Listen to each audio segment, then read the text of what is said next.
हम शरीर को, परिवार को, धन को और सारे भौतिक ऐश्वर्य को अपना मान करके इसी में आकंठ डूबे हुए हैं। वास्तविकता यही है कि यहाँ कुछ भी अपना नहीं है। सदगुरु विशाल साहब जी ने कहा है, मानी मानी कर आप बंधावा। आप मान करके अपने आप को बांध लिए हैं। पति में, पत्नी में, पुत्र में, परिवार में, जमीन में, जायदाद में, मान सम्मान में मान करके अपने को बांध लिए हैं। और यही बंधन जीव को इस संसार में भटका रहा है। जन्म मरण के चक्कर में इस जीव को ये बंधन ही, आसक्ति ही भटका रहा है। आदमी जो है कमाते कमाते, संग्रह करते करते, खेती बाड़ी, दुकानदारी करते करते बूढ़ा हो जाता है, लेकिन जीवन में न भजन भक्ति के महत्व को समझता है, न धर्म कर्म को समझता है। केवल कमाई, कमाते कमाते जीवन समाप्त हो जाता है, लेकिन जो कमाते हैं उसका भी वो सही ढंग से उपभोग नहीं कर पाता। उसका भी जीवन में वो सही तरीके से उसका उपयोग नहीं कर पाता। आदमी मकान बनाते बनाते चला जाता है, लेकिन उस मकान में वो एक दिन सो भी नहीं पाता। ये जीवन की सच्चाई है। लेकिन आदमी माया में इतना भूला हुआ है, सोचता है कि मैं यदि संसार को, इस परिवार को छोड़ करके चला जाऊंगा तो इस घर परिवार की देखभाल कौन करेगा, इसका गुजर बसर कैसे होगा। जो नाती पोते हैं, पुत्र परिवार हैं, उनका गुजर बसर कैसे होगा। दिन रात केवल खेती बाड़ी और दुकानदारी की चिंता में लगे रहते हैं। चिंता करते करते उनका जीवन जो है चिता में समा जाता है, लेकिन जीवन में कुछ कर नहीं पाता। एक घटना है, एक बूढ़ा व्यक्ति जो है मृत्यु के करीब था और उसके 4 बेटे थे और उसका दुकानदारी का काम था। बूढ़ा व्यक्ति अंतिम क्षण में कहते हैं कि जब अंतिम समय आता है तो कितने लोग अपनों को याद करते हैं, कहते हैं कि मेरा बेटा बाहर है, बुला लो तो अंतिम समय में देख लूँ। बेटी बाहर में है तो अंतिम समय में उसे देख लूँ। नाती पोते को कम से कम अंतिम समय में एक नज़र देख लूँ। ये मोह माया और आसक्ति के कारण लोग जो है अंतिम समय में अपनों को देखना चाहते हैं, और यही तो बंधन है। तो बूढ़ा व्यक्ति जो है मृत्यु के करीब था, तो बूढ़ा व्यक्ति कहने लगा कि मेरा बड़ा बेटा कहाँ है। तो उसके बड़े बेटे कहने लगे कि पिताजी मैं आपके बगल में ही बैठा हूँ। तो कहने लगा कि दूसरे नंबर का बेटा कहाँ है। तो कहने लगा कि पिताजी मैं आपके सिरहाने पर ही बैठा हूँ। तो बूढ़ा व्यक्ति फिर कहने लगा, तो फिर तीसरे नंबर का बेटा कहाँ है। तो कहने लगा पिताजी मैं आपके पैर के तरफ बैठा हूँ। वो आँख नहीं खोल पा रहा था क्योंकि मृत्यु के करीब था। कहने लगा फिर चौथा नंबर का बेटा कहाँ है। तो कहने लगा पिताजी मैं बिल्कुल आपके करीब हूँ, देखो मैं आपके हाथ को पकड़ा हुआ हूँ, आपके पास ही बैठा हूँ।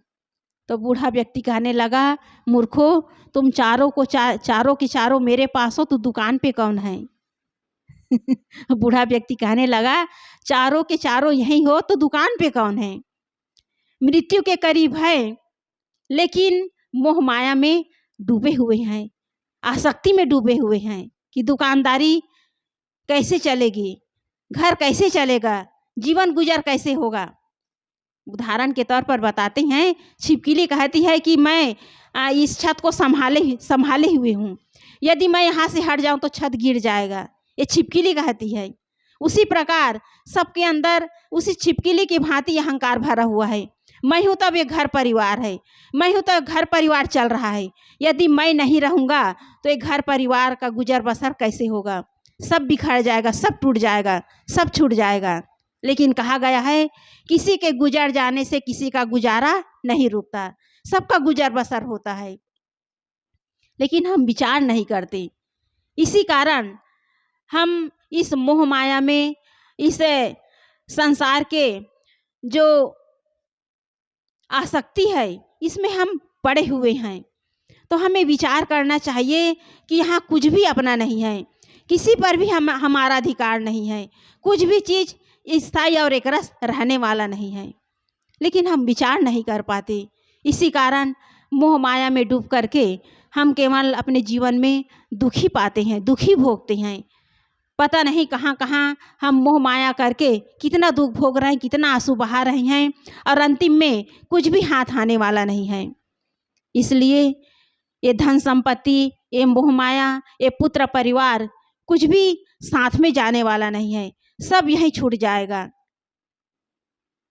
इसलिए विचार करने की आवश्यकता है कि अपनी आत्मा के अलावा इस संसार में कुछ भी अपना नहीं है, सब छूटने वाला है। लेकिन लोग जो है एक तो धन संपत्ति और मोह माया में डूबे हुए हैं, और दूसरी तरफ जाति पाति का अहंकार है।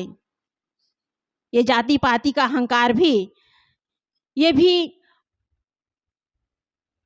कहना चाहिए कि ये भी एक आसक्ति है, क्योंकि आदमी जो है जन्म लेते ही न वो ब्राह्मण बन जाता है, न क्षत्रिय बन जाता है, न सिख बन जाता है, न ईसाई बन जाता है। ये जितने भी हिंदू, मुस्लिम, सिख, ईसाई, ब्राह्मण, क्षत्रिय, वैश्य, शूद्र, ये जितने भी विभाजन हैं, जितने भी ये वर्ण की व्यवस्था है, ये केवल मनुष्य की बनाई हुई है। लेकिन मनुष्य यही सोचता है कि मैं ऊंचे कुल में जन्म लिया हूँ, मैं ऊंचा हूँ, मैं श्रेष्ठ हूँ, मैं महान हूँ। लेकिन इस संसार में महान वही है जिसका स्वभाव बड़ा है। कहा भी गया है कि बच्चा जब जन्म लेता है तब उसकी सांसें रहती है, उसका नाम नहीं रहता, क्योंकि जन्म लेते ही किसी भी बच्चे का नाम नहीं रखा जाता, जन्म लेने के बाद ही उसका नाम रखा जाता है। और जब व्यक्ति इस संसार से चला जाता है तो उसका नाम रहता है, लेकिन उसके शरीर में श्वासें नहीं रहती। इसलिए नाम और श्वास के बीच जो समय है उसी को जीवन कहते हैं, उसी जीवन को सुंदर बनाना है। कहा भी गया है, न किसी के अभाव में जियो, न किसी के प्रभाव में जियो, जिंदगी आपकी है, आप अपने सुंदर स्वभाव में जियो। अपने स्वभाव को सुंदर बनाना है। हम जाति से, कुल से या किसी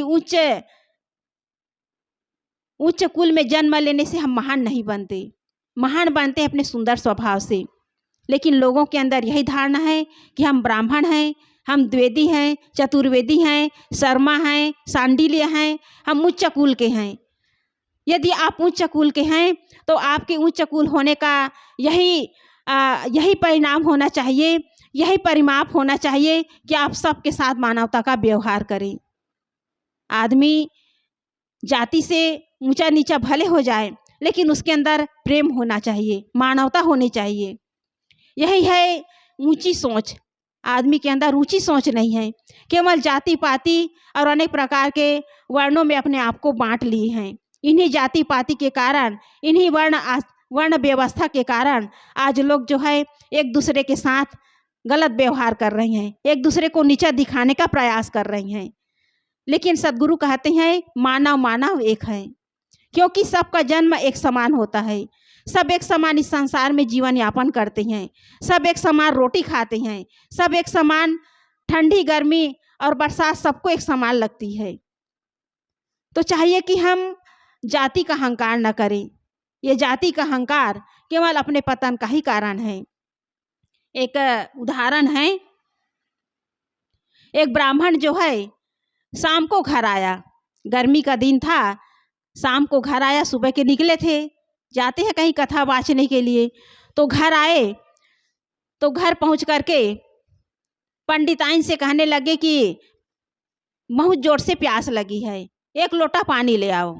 पंडिताइन रसोई में गई तो मटका में पानी नहीं था, गर्मी के दिन में मटका में पानी रखते हैं, तो मटका में पानी नहीं था। पंडिताइन सोचने लगी पंडित जी दिन भर में अभी आए हैं और गर्मी का मौसम है, उसे खूब प्यास लगी है, और यदि घड़ा का पानी दूं, जो पीतल का तांबा का बर्तन है उसका पानी दूं तो गर्म है, ठंडा पानी कहाँ से लाऊं। वो जल्दी जल्दी बगल घर से एक लोटा पानी ले आई, मटका का पानी, घड़े का पानी, पंडित जी को दिए। पंडित जी कुर्सी में बैठे थे और जल्दी जल्दी एक लोटा पानी जल्दी जल्दी पी लिए। पीने के बाद कहने लगे, पंडिताइन आज का पानी तो बहुत ठंडा है, ऐसा पानी मैंने कभी नहीं पिया, कहाँ से लाई हो, किसमें से निकाल करके दी हो। पहले तो फ्रिज का ज़माना नहीं था। तो पंडिताइन सोची समझी नहीं और फट से बोल दी कि पंडित जी, घर में घड़ा में पानी नहीं था, मटका में पानी नहीं था, जो मिट्टी का बर्तन है उसमें पानी नहीं था, तो मैं पड़ोस के यहाँ से 1 लोटा पानी लेकर के आई हूँ आपके लिए। पंडित जी का माथा ठनक गया। उसने कहा कि तुमने मेरे धर्म को भ्रष्ट कर दी, क्योंकि उसके पड़ोसी कौन थे? कुम्हार जाति के थे। और पंडित लोग केवल कहते हैं कि वे लोग ग्वाल जाति के होते हैं, उन्हीं का हाथ के पानी पीते हैं, बाकी किसी के घर का पानी नहीं पीते, किसी के घर का भोजन ग्रहण नहीं करते।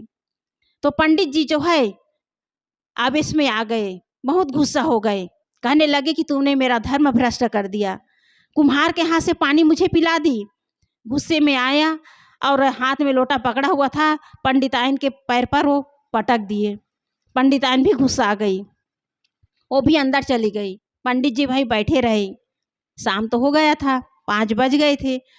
अब 6-7 बजे पंडित जी स्नान किए और चौका लगा कर के बैठ गए कि भोजन मिलेगा।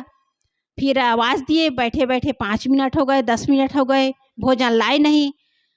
तो पंडित जी आवाज़ दिए कि पंडिताइन भोजन लाओ, भोजन का समय हो गया। पंडिताइन रसोई से कहने लगी कि मैंने जो भोजन बनाया था ना, सबको फेंक दिया। तो पंडित जी कहने लगे, क्यों फेंक दी, भोजन में क्या खराबी है? तो पंडिताइन कहने लगी कि जिस बर्तन में मैं भोजन बनाई थी, वो बर्तन जो है शूद्र के यहाँ से आया है, वो बर्तन जो है शूद्र के यहाँ से आया है। तो उस शूद्र के यहाँ से जो बर्तन